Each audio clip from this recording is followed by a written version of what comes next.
बाळाला अंघोळ कशी घालायची? माहेरपणाचे दिवस संपलेत आणि आता सासरी जायची वेळ आलेली आहे, पण प्रश्न पडलाय की मी बाळाला अंघोळ कशी घालू म्हणून. तर अजिबात टेन्शन घेऊ नका, हा व्हिडिओ मी खास तुमच्यासाठी बनवलेला आहे. पहिली गोष्ट म्हणजे ज्यावेळेस तुम्ही मालिश करताय बाळाला, त्यानंतर 10-15 मिनिटानंतर बाळाला अंघोळ घालायची. मेक शुअर की पाण्याचं टेम्परेचर जास्त नसलं पाहिजे.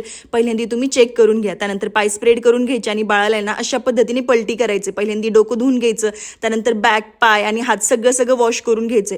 बाळाला ज्यावेळेस तुम्ही अंघोळ घालताय ना, त्यावेळेस सगळ्यात मेन असतं की बाळाच्या नाका तोंडात पाणी अजिबात गेलं नाही पाहिजे. त्यामुळे एक हात ठेवायचा आणि प्रॉपर हेड वॉश वगैरे करून घ्यायचं.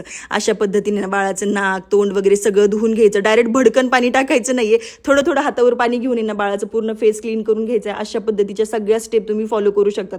आणि बरेच जण म्हणतात की बाळाचं नाक वगैरे दाबल्यानंतर किंवा नाक उंच केल्यानंतर बाळाला ना छान शेंडा वगैरे येतो नाकाला, तर असं काही पण नाहीये. बाळाचं बोन खूप जास्त नाजूक असतं, जास्त प्रेशरनी दाबू नका, नाही तर भलतेच कुठं ना काहीतरी होऊन जाईल. आणि आय होप की तुम्हाला ना सगळे स्टेप समजले असतील. असं स्ट्रेच करायचं, त्यानंतर दोन्ही हात, दोन्ही पाय एका जागेवरती घ्यायचे आणि पाणी टाकायचं. तुम्ही जर एकटे असताल ना, तर आय होप तुम्ही आता ना नक्कीच ना ह्या सगळ्या स्टेप फॉलो करून एकट्या बाळाला ना अंघोळ घालू शकतात. आणि कालचा जर मालिशचा व्हिडिओ बघितला नसेल, बाळाला मालिश कशी करायची, तर प्लीज जाऊन चेक करा. आणि आतापर्यंत आपल्या पेजला फॉलो केले नसेल तर प्लीज फॉलो करा. आणि उद्याचा व्हिडिओ कशावरती बनवू ते सुद्धा मला कमेंट सेक्शनमध्ये नक्की सांगा.